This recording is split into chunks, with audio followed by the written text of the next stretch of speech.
you know, you really, when you stop and think about it, you can say, wow. I mean, I'm blessed to have all of you here today.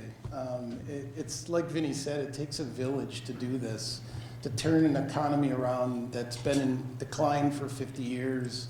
But to turn around and show statistics like we've got growth going on in manufacturing, which is a heartland industry, while it's declining everywhere else, is really nothing short of amazing. And it's because you all lock arms together and we help each other. And I'm just very blessed to thank you for being there today and always supporting us and working with us. You know, there are just so many things going on here in the county, in the Finger Lakes, across Western New York. And last year, GCEDC and our partners in economic development and workforce development and higher education and education, really, we gave over 800 kids an opportunity to have a hands-on experience that moved their minds so far in the direction of great careers that are happening right here in this community and across the region. And what I'm really talking about is that Glow Works with Their Hands project and effort and initiative that really was led by Jay Lazzaroni, who's sitting right here before me, and Chris Swazi. Those guys, you want to talk about partners in crime. I had to slow them down. They wanted to move so fast, and that's unusual for me to tell somebody to slow down. But I'm proud of them. You know, their effort this year is really focused on giving 1,200 kids that opportunity this year, with John Jakubowski being the referee and setting the tone on how to go get this and make it work. You know, there'll be a huge boost as we focus on growing our workforce pipeline to support the jobs that we got here, that a lot of our manufacturers are looking for more. I mean, you know, I hear it from Dennis Burke, I hear it from Charlie Cook, I hear it from Bill Schreiber, I hear it from Mike Corporon at HP Hood.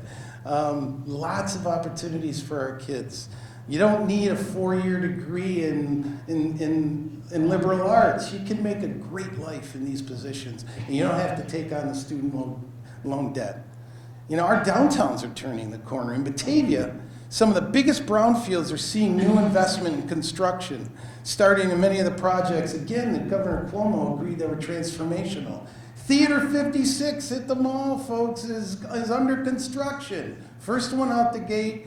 We just approved the final incentives for 2 that is going to change the front door to Batavia, the ones on Ellicott Street. Ellicott Station is looking very promising. I'm really encouraged. Just had some recent discussions with the state rep on that. And Ellicott Place moving forward. Yesterday just came through the EDC. So the real key, though, is adding new housing is one of our biggest challenges. And improving the quality of life is a huge boost to helping growing our businesses and talent attraction. So we got B in Buffalo going on. We've got the Rock 2025 initiative with the Greater Rochester Chamber focusing on talent attraction. Well, you know what? We just kind of grab a hold of that and we say B in Batavia. We run right with them. They do the work for us. We partner up. We need talent attraction. We need talent retention more than anything here. And the best way to do that is make our downtowns vibrant and get a bunch of new housing units here in this community. So stay tuned for a lot more on that discussion, because SUNY's think tank was in here looking at our economic development strategy, said collectively we're doing some really good things.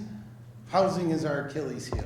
We got to get more units built, both apartments and single family homes. If we want to have the ability for people to work here and keep their paychecks here and spend them here.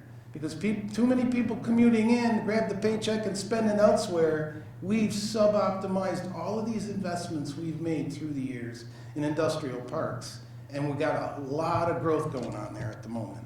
So our shovel-ready sites are filling up. The Ag Park in Batavia has 2 of our great dairy cooperatives buying more land so their plans for future manufacturing can be fully achieved. 2 more projects recently constructed at Apple Tree Acres in Bergen on the Monroe County line.